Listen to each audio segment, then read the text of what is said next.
You'll need 16 bits labelled A to N. I'll put a complete parts list on the Thingiverse area.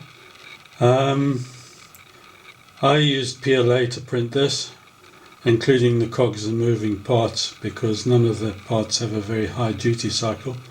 But if you're worried about using PLA, you could use ABS. So there's 16 printed parts in all.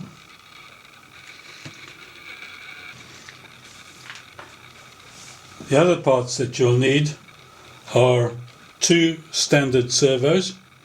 I used the JR Spectrum flavour of servo, and the measurements for this design are for those servos. If your servos have got slightly different measurements, then you might have to adjust the STL files, modify the STL files so that your servos fit. Either that or file them out. You need 2 10-turn potentiometers, 5K. It's not absolutely critical a value. You could use 10K or 3K. They're just voltage dividers, so it doesn't really matter what the value is. But I used 5K because most servos use 5K potentiometers. You need a slip ring. This is a 12-wire slip ring. You could probably get away with 6 wires, but I've used a 12-wire. The diameter of the slip ring is 22 millimeters. It's not absolutely essential. You can get away without using a slip ring. Just pass the wires through the middle of the hole, but a slip ring makes it all much nicer. Bearings, 30mm inside diameter standard ball race. They're very cheap. You can get them from eBay and from various websites. Also a flange bearing with 5mm inside measurement. I'll just check that. Yes, 5mm inside measurement and 14mm outside measurement. Again, if you want to use a different bearing, you'll have to alter your STL files. So a thrust bearing, which is 30mm inside measurement. Now all these can be got cheaply from eBay or wherever. I'll put a couple of links on the instructions if I remember. Electronic parts, you need the Eagle Eyes base station. The power panel is optional. It's nice to have one, but you don't have to have one. You need your radio receiver for 2.4 megahertz or for 1.3 megahertz, because those frequencies tend to have fairly large antennas compared to the 5.8 gigahertz which most people use. And I've already put a design on Thingiverse for a direct drive antenna tracker for 5.8 megahertz. That's the aerial I'm using, which is a 2.4 gigahertz directional antenna.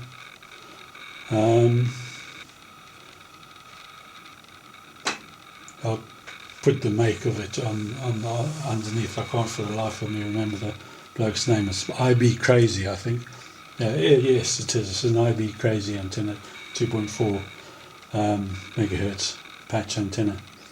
Now, as far as tools are concerned, you need a couple of hex wrenches for your 3mm machine screws and your 3mm grub screws. The 3mm machine screws, I've got an assortment of 10, 15 and 20mm in length. If you're using machine screws and not gluing it together, you need a couple of taps. You need a 3mm tap and you need a 6mm tap for the tripod mount hole. You also need, or it's preferable to have, a servo tester and a battery to run the servos for when you're setting it up. It's going to be very difficult to set it up directly from the radio. Servo testers only cost £2 or £3 from eBay or Hobby King or wherever. So those are parts. and the tools needed. Now let's get building it. Okay, we'll start with the assembly. Now the assembly is straightforward, so I'm only going to concentrate on the little bits. So we'll start with part G, and you need the large ball bearing. You just insert that into G. It's quite tight fit. And push it right in. There you go. Make sure it's level and all the way in. That's not level.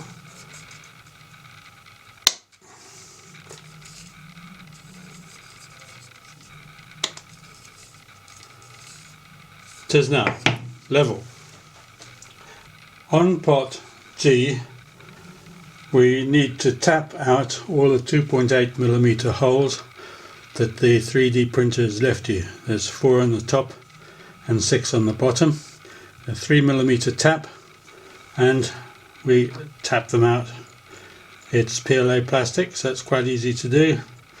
It does help if you use a bit of cutting lubricant. Makes a much cleaner tap. Okay, that's the first part. Okay, we put part G aside. Now I've pre-prepared part I, which goes on top of part G. Put one of the servos in, mount that in the servo hub. The holes for the screws are actually slots. That gives you a small amount of adjustment of the servo forwards and backwards so that it makes good contact with the gears. And also on the other side you mount a 10 turn potentiometer, and that is also adjustable in and out so you can get a good fit. I need to say something about the servo because it needs to be prepared in advance. It needs to be prepared in advance. You need to allow it to be a continuous 360 degree turn servo. Now don't buy a 360 degree turn servo from eBay because it won't have a potentiometer in it. What you want to do is open the servo out and remove the potentiometer, and also remove, using a Dremel, the plastic stop that stops the servo cog from turning through 360 degrees. I'm not going to explain that in great detail because there's plenty of videos on YouTube which explain that. And basically you want to modify the servo to a 360 degree servo and take the wires that did go to the potentiometer out of the servo. Now we connect those wires to the 10 turn potentiometer. So what we've done in effect is removed the little servo from the little potentiometer from the servo and replaced it with a 10 turn potentiometer. The wires to the little potentiometer we've taken out and connected those to the external potentiometer, and I'll show you how to set it up. First of all, you need to make sure you know which is the wiper cable. Now on this servo it is the red one, so make sure you know which the wiper connection is, and that goes to the wiper connection on the 10 turn servo. And the other two wires that go at each end of the potentiometer connect to the other two wires on the 10 turn potentiometer. If you're not sure which is which, you can find out using a multimeter. If you're not sure how potentiometers work, then you can look that up on Wikipedia. It's outside the scope of this assembly tutorial.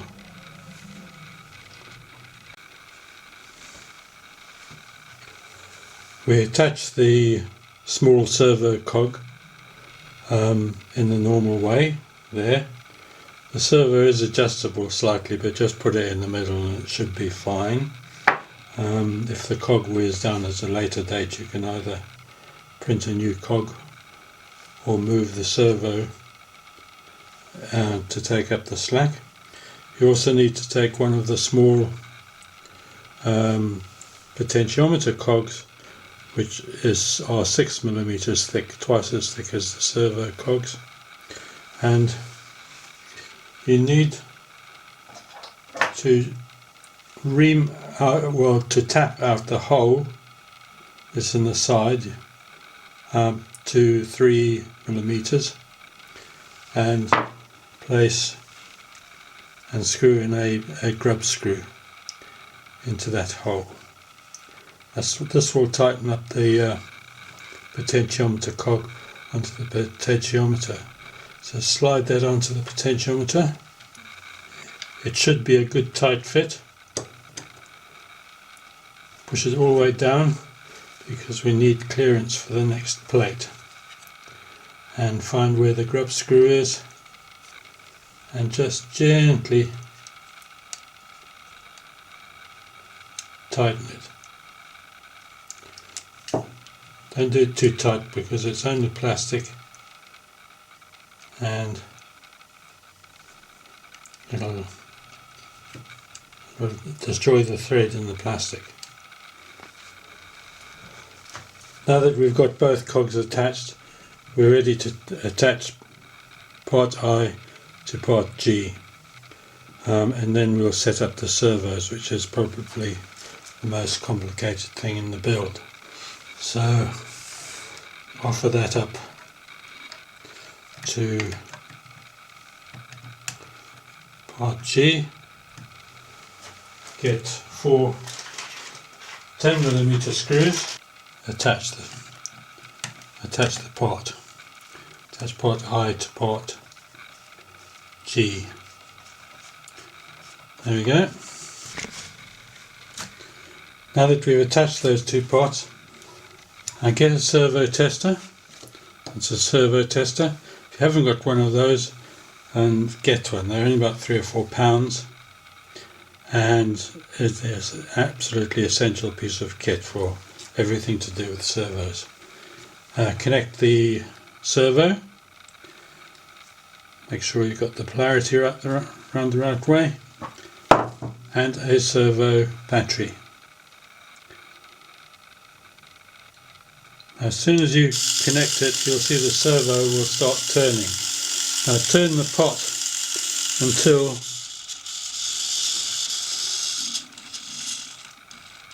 it's in the central position. The servo stops turning. If you turn it one way, it'll turn one way, and if you turn it the other way, it'll turn the other way. Now make sure that they turn in opposite directions. If you turn the potentiometer anti-clockwise, the servo will turn clockwise. Turn the potentiometer anti-clockwise, the servo will turn anti-clockwise. If it doesn't do that, you need to swap the two connections around. Keep the wiper of the potentiometer on the same connection and swap it around. If it still doesn't work, then you've got the wiper on the wrong connection. There's only 3 connections, so there's a limited number of options. But what you need to do is make sure that they turn in opposite directions. Anti-clockwise on the pot, clockwise on the servo. Clockwise on the pot, anti-clockwise on the servo. Now to check everything's working, place the servo tester in the central position and switch on. Move the servo tester until the gear stops turning, servo stops turning, or if you've got some servo tester you could place it in the exact central position with the center lights on, and it should not be moving. You can just fine tune it with the potentiometer. So now the tracker is exactly in the center position. If you want to further check that that's so, just connect the battery and servo tester and you can wind the pot around, and it should go 5 turns in one way or 5 turns in the other way, indicating that it is in the center, being a 10-turn potentiometer. The next thing we do is place the main drive cog in position. Now we've got our thrust bearings. They go there, and a little recess, and the main drive cog goes through the thrust bearings into the main cog, and just bring it down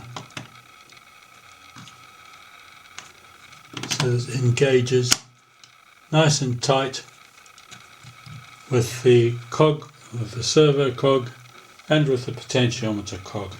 Now we can connect it to the battery again and make sure it operates okay.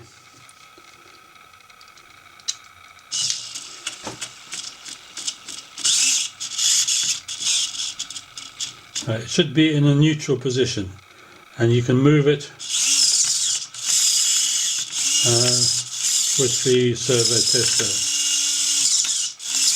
to any position. Now it'll move around a bit in this position, but it'll be okay once all the other parts are in position. The cog's got to be pressed well down. And the rest of the tracker will ensure that that's the case. So that's all working okay.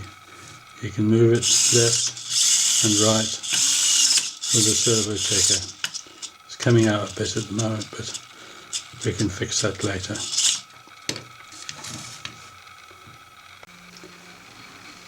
Now we come to the next part where we fit the tripod base, and for that we'll need part F, and also the Eagle Tree base station. Sorry, Eagle Eyes base station. So the first thing we need to do is place the Eagle Eyes base station on the retaining indent there on part F, and to do that we need to slightly bend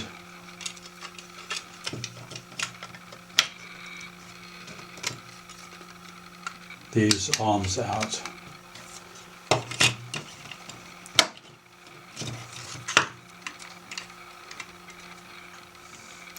And make sure it rests nicely up against the little ledge that's there for it on the 4 corners. Now that will be held in place when we screw this to the top of part I. So we turn the mechanics over, and this goes on top of there. Arrange it how you want it, as long as the screw holes match up nicely, then you're okay. It doesn't really matter where it is, it's a circular thing. And then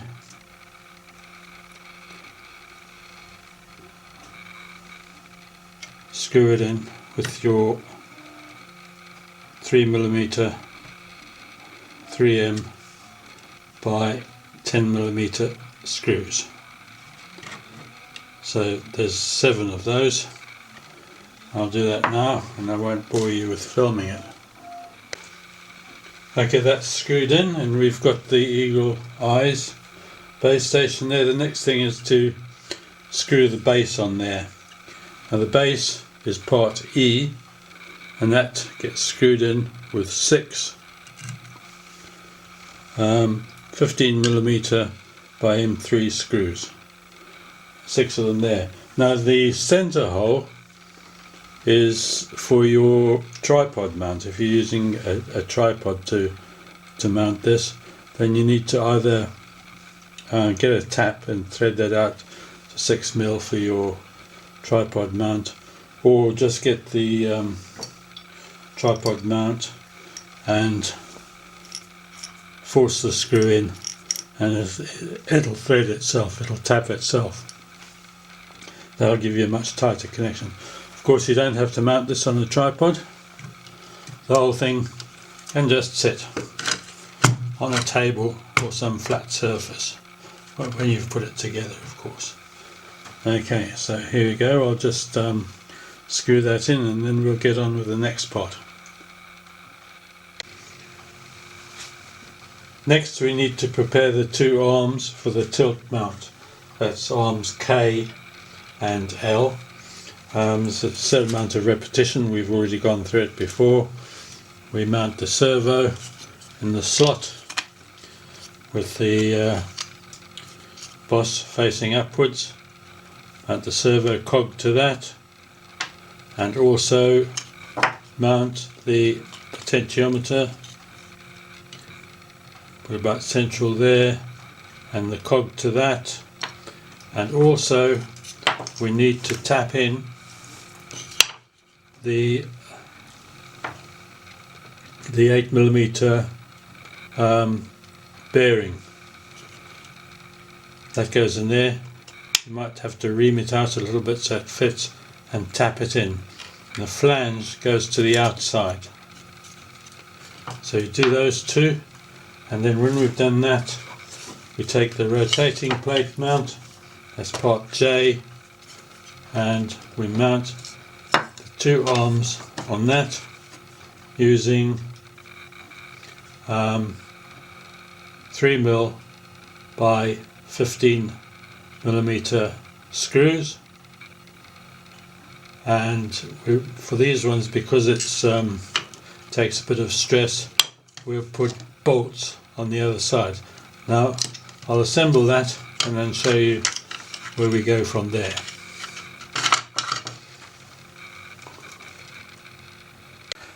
Okay, now we've bolted the tilt arm base together. You'll notice that we've used 3mm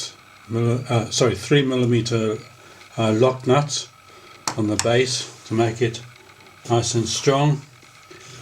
We've mounted the servo, which has got that cog on. It's the cog with a recessed center on the servo, and we've mounted the potentiometer. We've also knocked in these 14mm outside diameter, 5mm inside diameter ball races on both sides with the flange facing outwards, and we're ready now to do the same process with the servo to make sure it's wired up properly as we did with the base unit. So we'll do that now.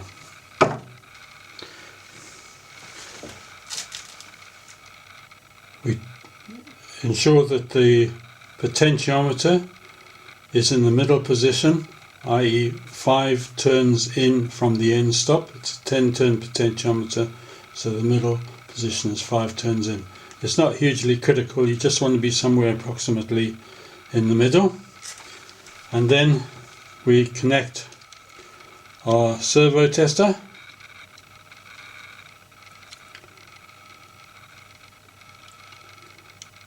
we'll start turning. We're going to put our servo tester in the middle setting and make sure that when we turn the potentiometer anti-clockwise, the servo goes clockwise. Anti-clockwise, clockwise. Take it to the neutral position, turn the potentiometer clockwise, and the servo should go anti-clockwise. If it doesn't do that, then you need to change the connections, right? There's only so many possibilities. You're ready to mount the antenna arm.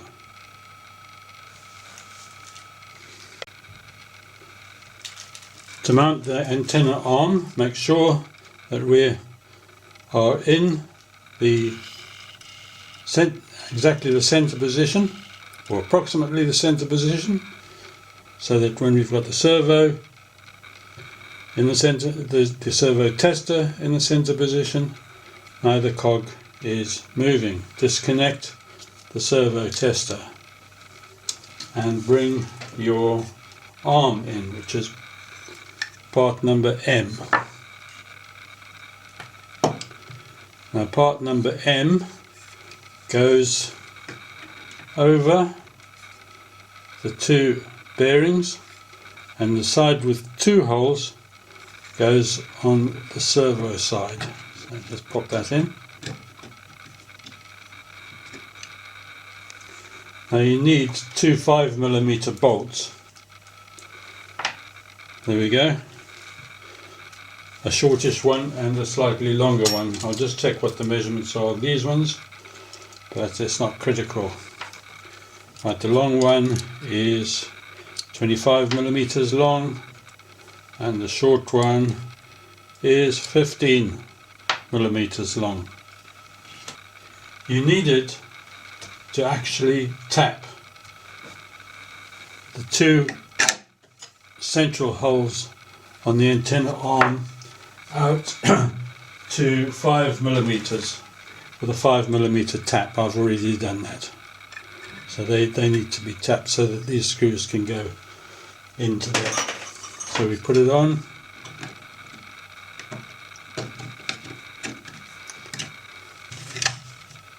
Put the short screw, screw it in to the outside, the opposite side of the opposite side to the where the servo is. So that is your left hand bearing. Now on the right hand side, you take your cog C. You'll see there's a little stud sticking out of the cog. Now this is important. Bring the arm so that it's facing upwards, 90 degrees. You plug the little stud into the upper hole on there.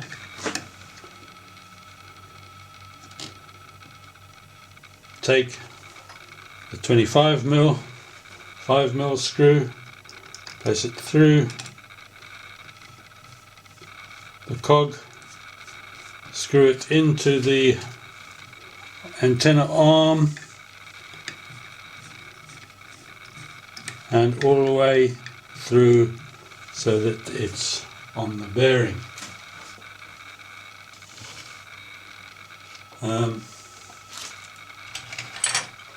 Pause there.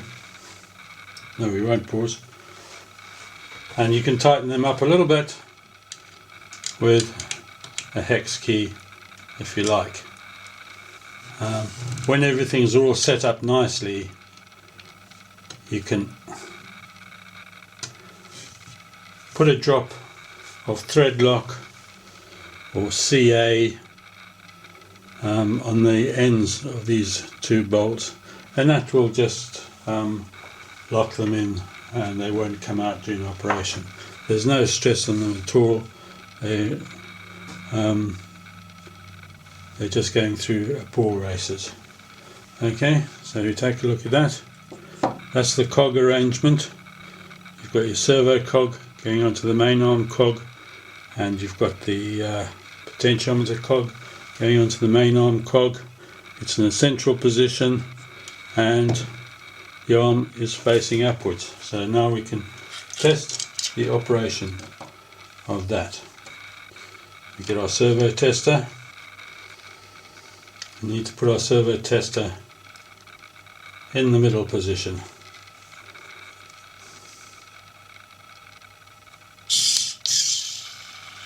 There you are, the servo tester is in the middle position and the arm is facing directly upwards. And I'll show you how it works now. You've got full 180 degree, well, you've got further than 180 degrees in fact,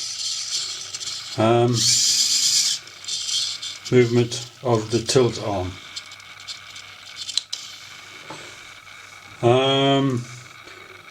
And when you've got that all sorted out, you can put thread lock in the grub screws, tighten everything up and so on. You don't want to tighten it up too tight though, because if for any reason this goes beyond its limit, you want the potentiometer to actually start sliding, otherwise you're going to destroy everything. So that then is the tilt arm all sorted out, and now we can start assembling the whole unit together. Put that tilt arm on top of the base unit. That just goes like that, and I'll show you how it all goes together.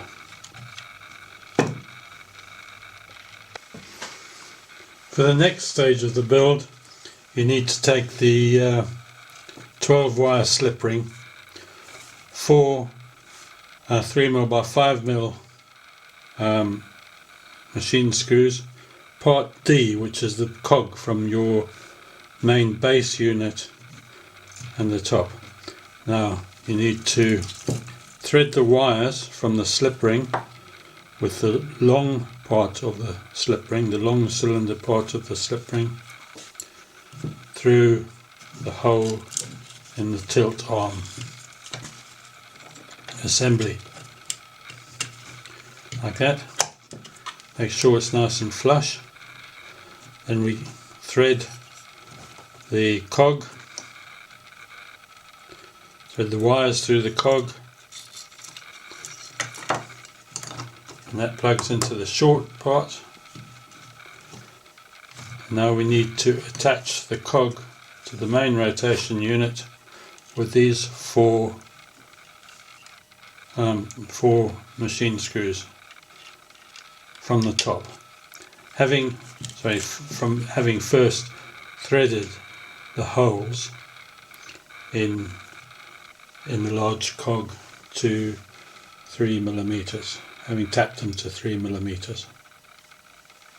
I'll just do that now. Now the main cog's bolted in. Now all you need to do is to wire it up. Now you can wire it up according to the Eagle Eyes manual. Anything you need to note is the wires that come through the center of the cog are the wires that go to your Eagle Eyes ground station. So it'll be your video lead and ground, audio lead and ground, the 3 servo leads with their own ground, and also if you're going to mount the battery on the top, and your power leads. They'll all come through the center, and because it's a slip ring they'll never get tangled. The last part to install is this little shelf here, which you can slot in. You can attach it with self-tapping screws if you like, or just stick it in there. And the shelf there is to put your receiver and your power, your battery. And also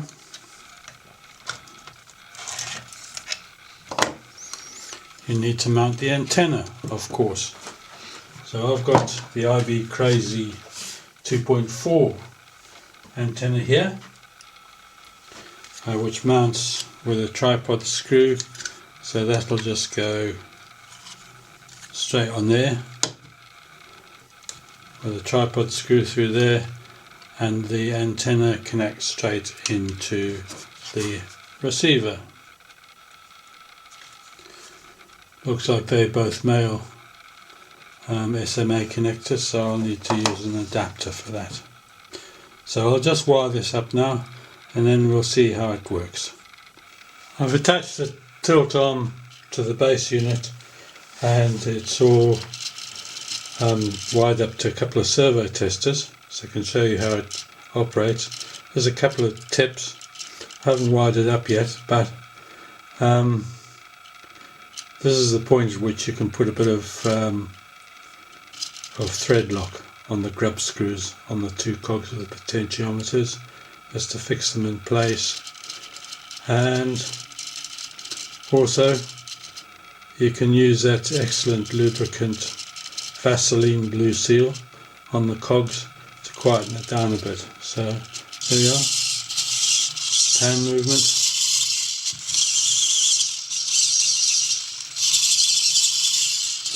and tilt.